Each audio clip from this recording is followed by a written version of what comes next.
اس امت محمدیہ صلی اللہ علیہ وسلم کی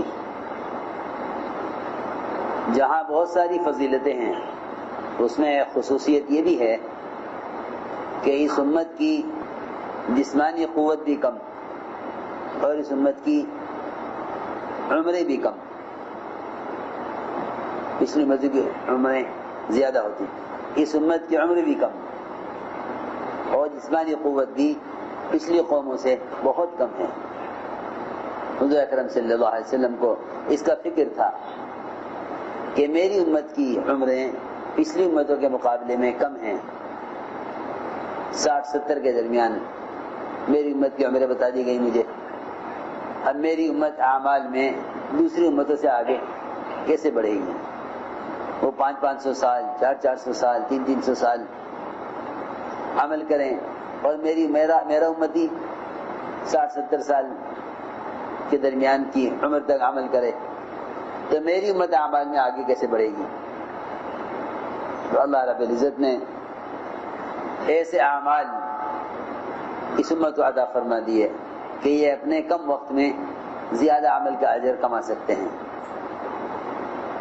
اس لیے جو فضائل اور اجور اس امت کو دیے گئے ہیں اعمال کے، وہ پچھلی امتوں کو نہیں دیے گئے.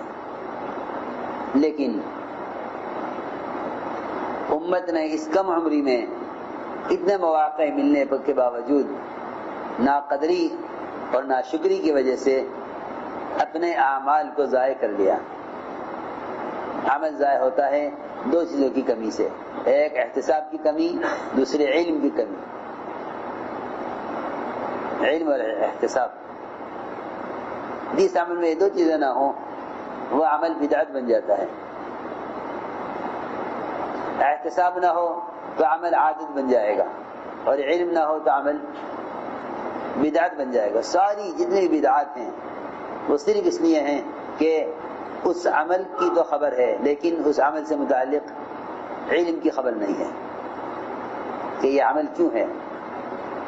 بہت سے ایسے مواقع ہیں کہ جس کو مسلمانوں نے بدعت بنا لیا ہے، حالانکہ وہ اعمال بڑی اونچی سنتیں ہیں. جس میں سے ایک صوم عاشورہ ہے، عاشورہ کا روزہ. پہلے یہ فرض تھا، پھر رمضان کے روزے پر آنے پر یہ روزہ مستحب ہو گیا، ورنہ پہلے فرض تھا. رات کا قیام تہجد بھی پہلے فرض تھی، پھر 1 سال کے بعد اس کو نفل کر دیا گیا. اسی طرح صوم عاشورہ پہلے فرض تھا. یہود یہ روزہ رکھتے تھے کیونکہ، اور یہ روزہ فرعون سے نجات کے شکرانے میں رکھا جاتا تھا. آپ نے دیکھا کہ یہود روزہ رکھتے ہیں. یہ کیوں رکھتے ہیں؟ کہ یار ہم اس لیے روزہ رکھتے ہیں کہ اس مہینے میں اس دن ہمیں نجات ملی تھی فرعون سے، اس لیے بنی اسرائیل روزہ رکھتے تھے اس کے شکرانے میں. تو آپ نے فرمایا کہ ہاں یہ روزہ ہم بھی رکھیں گے لیکن ہم یہود کی مخالفت کریں گے. صحابہ نے عرض کیا کہ یہود کی تو ہمیں مخالفت کرنی ہے، اس دن تو وہ روزہ رکھتے ہیں. فرمایا کہ اگر میں اگلے سال تک باقی رہ گیا تو میں 2 دن کا روزہ رکھوں گا، 9 کو بھی اور 10 کو بھی. اس لیے 2 روزے رکھنے چاہیے، 9-10 رکھو یا 10-11 کا روزہ رکھو. 9-10 یا 10-11 یہود کی مخالفت میں. جب نیک عمل میں ان کی مخالفت ہے تو برے اعمال میں کتنی مخالفت کرنی چاہیے. جب ایک نیک عمل میں بھی ان کی مخالفت کرنی ہے، حالانکہ روزہ نیک عمل ہے. اگر وہ 1 روزہ رکھیں تو ہم 2 روزے رکھیں گے ان کی مخالفت میں. تو میں سوچ رہا تھا میں آج کہ جب نیک عمل میں مسلمان کے لیے یہود کی مخالفت کا حکم ہے تو ان کے برے اعمال میں کتنی مخالفت کا حکم ہوگا. حالانکہ روزہ نیک عمل ہے مگر اس میں بھی ان کی مخالفت کرنی ہے، روزہ چھوڑ کر نہیں بلکہ 2 روزے رکھ کر. کہ ان کا معمول ایک روزے کا ہے. آپ نے فرمایا صحابہ سے کہ تم 2 روزے رکھو، یا 9-10 کا روزہ رکھو یا 10-11 کا روزہ رکھو. لیکن میرے دوستو عزیزوں، امت نے اعمال کے مواقع کو علم اور احتساب نہ ہونے کی وجہ سے رسم اور بدعت بنا لیا ہے. اپنے اعمال کے اندر احتساب پیدا کرو، اور احتساب پیدا ہوتا ہے کسی عمل کے فضائل کو یاد رکھنے سے کہ اس عمل کے کیا فضائل ہیں، اس دن کے کیا فضائل ہیں. یعنی اس دن سے تو انسانیت کی ابتدا ہوئی ہے. انسانیت کی ابتدا آدم علیہ السلام میں روح پھونکی گئی ہے، وہ اسی دن. سب سے پہلا کام یہ ہوا کہ آدم علیہ السلام کے پتلے میں روح ڈالی گئی، اور ابراہیم علیہ السلام کی پیدائش بھی اسی دن ہوئی، اور موسیٰ علیہ السلام کو ان کی قوم کو نجات فرعون سے اسی دن ملی، اور یوسف علیہ السلام جیل سے اسی دن نکالے گئے، اور ادریس علیہ السلام کو ورفعناہ مکان علیہ، رفعناہ مکان علیہ یعنی ادریس علیہ السلام کو اونچے مقام پر پہنچایا، یعنی جنت میں.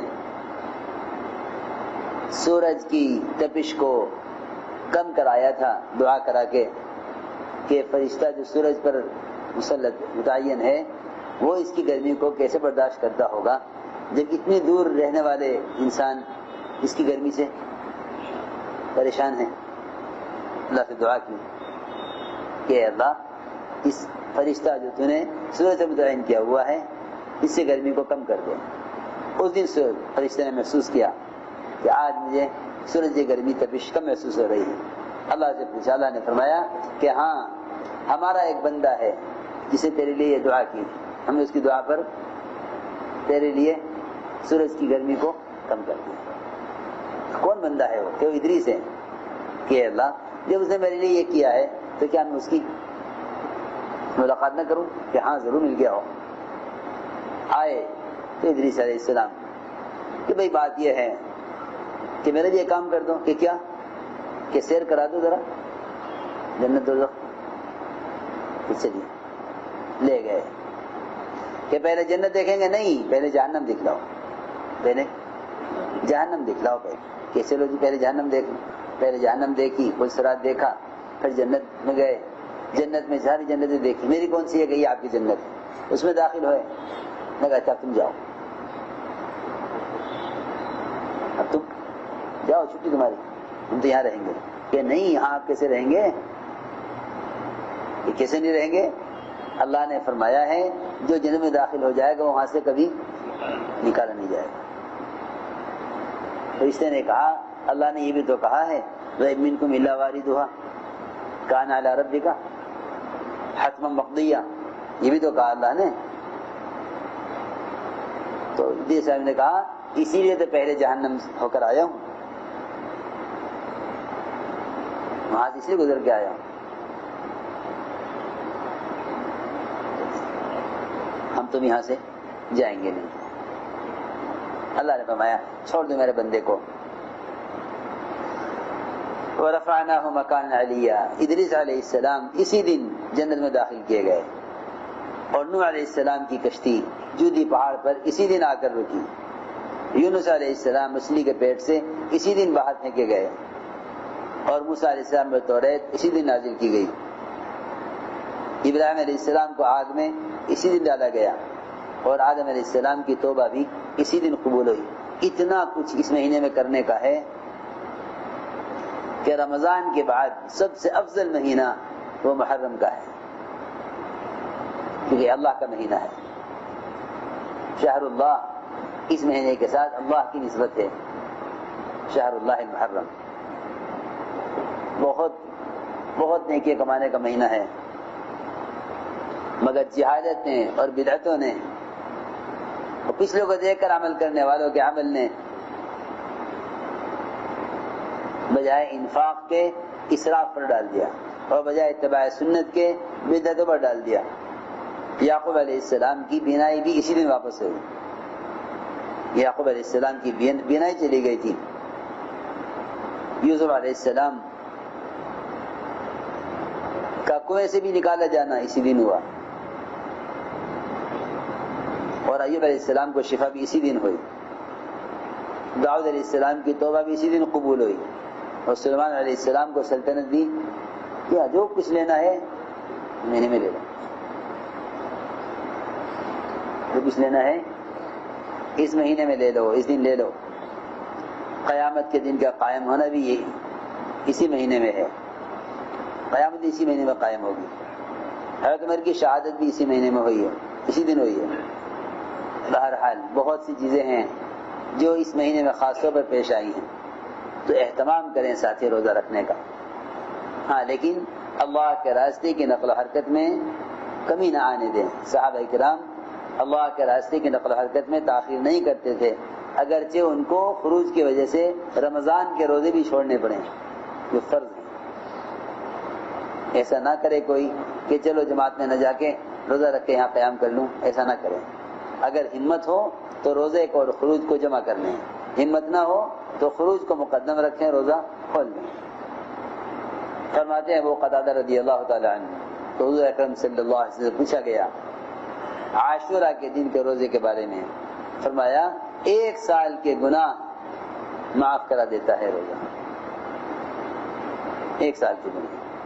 ایک روایت ابن عباس فرماتے ہیں رضی اللہ عنہما کہ فرمایا حضور اکرم صلی اللہ علیہ وسلم نے, بلکہ حضور اکرم صلی اللہ علیہ وسلم نے روزہ رکھا عاشورہ کے دن کا, بلکہ حکم فرمایا اس دن کے روزے کا. فرماتی ہیں عائشہ رضی اللہ تعالی عنہ, ایک روایت میں ہے, فرماتی ابن عباس رضی اللہ تعالی عنہ کہ سوال کیا گیا, ان سے پوچھا گیا عاشورہ کے دن کے بارے میں, تو فرمایا کہ میں نہیں جانتا کہ حضور اکرم صلی اللہ علیہ وسلم نے روزہ اس دن کے روزے کو علاوہ کسی اور دن کو فضیلت دی ہو اس پر سوائے رمضان کے, کہ رمضان کے علاوہ کسی اور دن کے روزے کو, محرم کے روزے پر فضیلت دی ہو. ایک روایت میں ہے کہ فرمایا حضور اکرم صلی اللہ علیہ وسلم نے کہ کوئی دن روزہ رکھنے میں عاشورہ سے افضل نہیں ہے سوائے رمضان کے مہینے کے. سب سے افضل روزہ رمضان کا مہینہ یا عاشورہ کا روزہ ہے, رمضان کا روزہ یا عاشورہ کا روزہ.